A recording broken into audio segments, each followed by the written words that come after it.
गोविंद शिल्प घेऊन येत आहे एकूण 80 ट्विन बंगलोचा भव्य दिव्य पंढरपुरातील एकमेव प्रकल्प। आमच्या प्रकल्पाची वैशिष्ट्ये मनाला शांती देणारं महादेवाचं मंदिर, मुख्य रस्ता सुमारे 30 फुटांचा, अंतर्गत रस्ता सुमारे 20 फुटांचा, ग्रामपंचायत योजनेचा प्रत्येक बंगलोजला स्वतंत्र नळ, सांडपाण्याची सुरक्षित विल्हेवाट, सर्व टाइल्स ग्लॉसी आणि नामांकित कंपनीच्या, सर्व स्टेअर, खिडक्या, चौकटी सुपर ब्लॅक ग्रेनाइट, दोन्ही अटॅच बाथरूम पूर्णपणे टाइल्स, पंतप्रधान हर घर नळ योजना पूर्णत्वाकडे, bathroom, basin, kitchen, CP fittings हे जगवार कंपनीचे, स्टील वर्क पूर्णपणे जिंदाल कंपनीचे, 1000 लिटर पाण्याची टाकी, 150 लिटर सोलर वॉटर हीटर सोबत वॉटर प्युरिफायर, प्रत्येक बंगलोजला स्वतंत्र पार्किंग, दर्शनीय भाग पूर्णपणे डॅटो टाइल्स, टाटा प्रवेश कंपनीचे आकर्षक भक्कम दरवाजा, फुटी उंचीचे सुरक्षित कंपाऊंड। मग विचार काय करताय? गोविंद शिल्प, पत्ता गट नंबर 95, हॉटेल अंगण शेजारी, टाकळी रोड, पंढरपूर।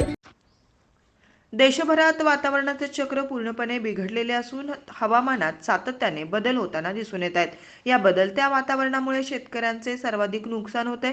भारतीय हवामान खात्याने पुन्हा एकदा अवकाळी पावसाचा इशारा दिला असून राज्यातील 8 जिल्ह्यांना याचा फटका बसणार आहे।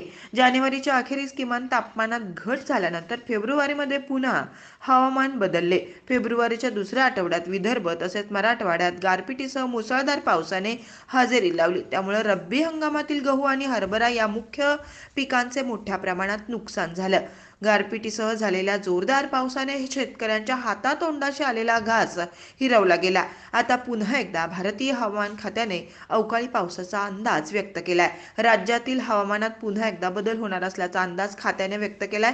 येत्या 25 फेब्रुवारी पासून महाराष्ट्रात पुन्हा एकदा अवकाळी पावसाची शक्यता वर्तवण्यात आली आहे। त्याआधी मात्र हवामान कोरडे राहील। 25 फेब्रुवारीला राज्यातील 8 जिल्ह्यांमध्ये अवकाळी पावसाचा अंदाज वर्तवण्यात आलाय। त्यामुळे शेतकऱ्यांना त्यांच्या शेती पिकांची विशेष काळजी घ्यावी लागणार आहे।